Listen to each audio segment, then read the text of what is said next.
Friends welcome to HU classes. तो आज આપણે શીખવાના છીએ ધોરણ 9 નો ચેપ્ટર નંબર 11 પૃષ્ઠફળ અને ઘનફળ તેનો સ્વાધ્યાય 11.3। તો સ્ટાર્ટ કરીએ આગળ સ્વાધ્યાય 11.3 ની અંદર દાખલા નંબર 2। તો દાખલા નંબર 2 છે કે નીચેના શંકુ આકારના વાસણની ક્ષમતા લીટરમાં શોધો। જો અહીં તમને શેમાં શોધવાનું કીધેલું છે? લીટરની અંદર શોધવાનું કીધેલું છે। તો પહેલો દાખલો છે, ચલો સ્ટાર્ટ કરીએ અને સાથે ને સાથે સમજતા જઈએ। દાખલા એકદમ સિમ્પલ છે, સારી રીતે ધ્યાન આપજો। तो स्टार्ट करिए आनो सॉल्यूशन। तो जो पहला दाखलाની અંદર આપણને કીધેલું છે કે ત્રિજ્યા 7 સેન્ટીમીટર। ચાલો ત્રિજ્યાને આપણે શું કહીશું? r એટલે કે રેડિયસ જે આપણને આપેલી છે 7 સેન્ટીમીટર। ત્યારબાદ ત્રાંસી ઊંચાઈ 25 સેન્ટીમીટર। ચલો ત્રાંસી ઊંચાઈ એટલે શું કહીશું આપણે તેને? h ના, ત્રાંસી ઊંચાઈ એટલે શું થશે? l થશે। આ તમે ખાસ યાદ રાખજો। કેટલાક મિત્રો ઉતાવળની અંદર આને h કહી દે છે। जो અહીં શબ્દ છે ત્રાંસી ઊંચાઈ, તો ત્રાંસી ઊંચાઈ કેટલી થશે? 25 સેન્ટીમીટર। તો જુઓ હવે તમે શંકુ આકારના વાસણની ક્ષમતા લીટરમાં શોધવાની છે। તો લીટરમાં શોધતા પહેલા આપણે તેનું ઘનફળ શોધવાનું રહેશે અને ઘનફળ આપણને મળશે સેન્ટીમીટર ઘનની અંદર, જેને આપણે ફેરવીશું લીટરમાં। ખ્યાલ ના આવે? તો જેમ જેમ દાખલો ગણતા જઈશું તેમ તમને ખ્યાલ આવતો જશે। તો જુઓ સૌપ્રથમ મેં તમને કીધું એ રીતે કે આપણે પહેલા તો તેનું घनफल शोधीशुं। चलो शंकुना घनफळनुं सूत्र कयुं थशे? 1/3 पाई r स्क्वेर h। चलो तेनी अंदर आपणे जरूर शानी पड़े छे? r અને h ની। तो r आपणे आपेला छे, कोण खूटे छे? h खूटे छे। तो सौप्रथम तो आपणे शोधीशुं h। चलो h आपणे कई रीते मळशे? तो h નું તો તમે કહેશો કે કોઈ સૂત્ર આપણી જોડે છે જ નહીં, આપેલું છે સૂત્ર। ચલો તો h નું સૂત્ર આપણે બનાવીએ। તો આગળ તમે જોયું હશે કે l આપણે શોધતા હતા। તો l બરાબર સૂત્ર કયું આવતું હતું? √h² + r²। આ સૂત્ર તમને યાદ હશે, આગળના સ્વાધ્યાયની અંદર આપણે જોઈ ગયા છીએ। તો આની અંદરથી આપણે કરતા કોને બનાવીશું? h ને। તો જુઓ બંને બાજુ જો આપણે વર્ગ કરીએ તો આપણે શું લખી શકીએ? l² બરાબર h² + r²। વર્ગ અને વર્ગમૂળ દૂર થશે। ચલો હવે h ને કરતા બનાવો તો r² આ બાજુ આવે, प्लस છે તો પ્લસ ના કેવા થશે? માઈનસ થશે। તો l² ચલો પ્લસ r² બરાબર ની આ સાઈડ આવે છે તો થશે માઈનસ r² બરાબર h²। હવે આપણે કોણ જોઈએ છે? h જોઈએ છે। તો આપણે કોને દૂર કરીશું? વર્ગને। ચલો વર્ગ દૂર કરીએ તો બંને બાજુ આપણે શું લઈશું? વર્ગમૂળ। તો h બરાબર આપણને શું મળશે? વર્ગમૂળની અંદર l² - r²।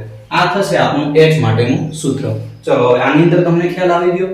तो હવે સૌપ્રથમ આપણે કોને શોધીશું? h ને। તો સ્ટાર્ટ કરીએ। h બરાબર √l² - r²। ચલો l આપણને આપેલા છે, કેટલા છે? 25। તો 25 નો વર્ગ માઈનસ 7 નો વર્ગ। 25 નો વર્ગ કેટલો થશે? 25 * 25 એટલે 625। 7 * 7 એટલે 49। ચલો બાદબાકી કરીએ। 625 - 49। 625 - 49 10 को લઈએ। 1 15 માંથી 9 જાય તો વધે 6, 11 આવશે, 5 કેટલો થશે? 576। તો ચલો વર્ગમૂળની અંદર 576। આ આપણને કોણ મળે છે? h। પણ શામાં છે? વર્ગમૂળમાં છે। તો આપણે શું કરીશું? આનું વર્ગમૂળ નીકાળીશું। તો h બરાબર કેટલા આવશે? 576 નું વર્ગમૂળ થશે 24। પાછળ એકમ આવશે સેન્ટીમીટર। જો હવે આ વર્ગમૂળ તમને કઈ રીતે નીકાળ્યો એ જો તમને યાદ ના હોય તો આપણે કઈ રીતે શોધીશું? તો જુઓ એક વખત તમને સમજાવી દઉં છું, જે મિત્રોને ખ્યાલ હોય તે આ વિડિયોને થોડોક સ્કીપ કરીને આગળ વધી શકે છે। તો 576 નો આપણે વર્ગમૂળ કઈ રીતે નીકાળીશું? આ રીતે। યાદ આવે છે આ રીત? શું કરીશું? આની અંદર સૌપ્રથમ 2 વડે ભાગ ચલાવીશું। તો 2 * 2 = 4, પાછળ 16 વધ્યા એટલે 2 * 8 = 16, 2 * 8 = 16, ફરીથી 2 વડે 2 * 1 = 2, 2 * 8 2 * 8 2 * 7 = 14, 2 * 2 = 4। चलो 36 * 2 = 72, 18 * 2 = 36, 2 * 9 = 18, 3 કરી 9 અને 3 * 1 = 3। આની અંદર શું કરવાનું કે જે સંખ્યાઓ 2 વખત આપેલી છે બધીને આપણે કેટલી વખત લઈશું? 1 વખત। ચલો 2 * 2 * 2 * 3। चलो गुणाकार કેટલો થશે? 3 * 2 = 6, 6 * 2 = 12 અને 12 * 2 = 24। યાદ રહેશે તમને? ઓકે। તો જો અહીં h આપણને મળી ગયા છે। હવે આપણે શું શોધીશું? ઘનફળ। તો શોધીએ શંકુનું ઘનફળ ચલો સૂત્ર કયું થશે 1/3 પાઈ r સ્ક્વેર h 1/3 પાઈ ની કિંમત નથી આપેલી તો આપણે લઈશું 22/7 r ની કિંમત આપણને આપેલી છે 7 r નો વર્ગ છે તો એની જગ્યાએ આપણે લખીશું 7 ગુણ્યા 7 ગુણ્યા h અહીં આપણે મેળવ્યા હતા 24 તો લખી દઈએ 24 તો જો અહીં 7 7 કેન્સલ થાય છે ત્યારબાદ 3 8 24 તો હવે ઉપર કોણ વધે છે 22 7 અને 8 તો આ બંનેનો ગુણાકાર કરી લઈએ 7 8 56 56 ગુણ્યા 22 તો ગુણાકાર કરીએ 56 ગુણ્યા 22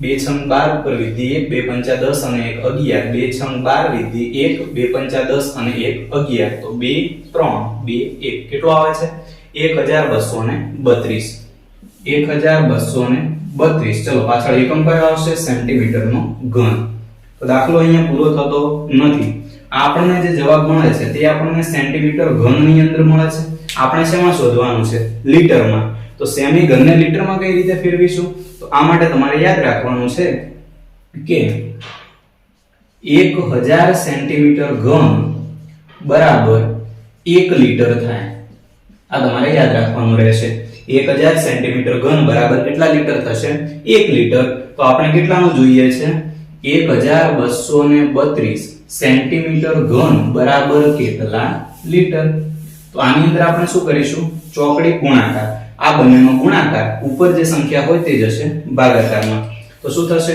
ચલો લખીએ 1232 ગુણ્યા 1 ભાગ્યા 1000 ચલો એક ગુણાકારમાં લખીએ કે ના લખીએ ચાલશે વાંધો આવે નહીં હવે જુઓ આના પોઈન્ટ આપણે કરીશું કેટલા પોઈન્ટ કટ કરીશું 3 તો 3 પોઈન્ટ આપણે કટ કરીએ તો 1 2 અને 3 તો પોઈન્ટ કઈ જગ્યાએ આવે છે 1 અને 2 ની વચ્ચે પાછળ વધ્યા 32 ચલો એકમ પાછળ કયો આવશે આટલા લીટર કારણ કે આપણે વાસણની ક્ષમતા શેમાં શોધવાની છે લીટરમાં તો ચલો દાખલા નંબર 1 પ્રશ્ન 2 નો દાખલા નંબર 1 પૂરો થયો મને લાગે છે કે આની અંદર તમને ખ્યાલ આવી ગયો હશે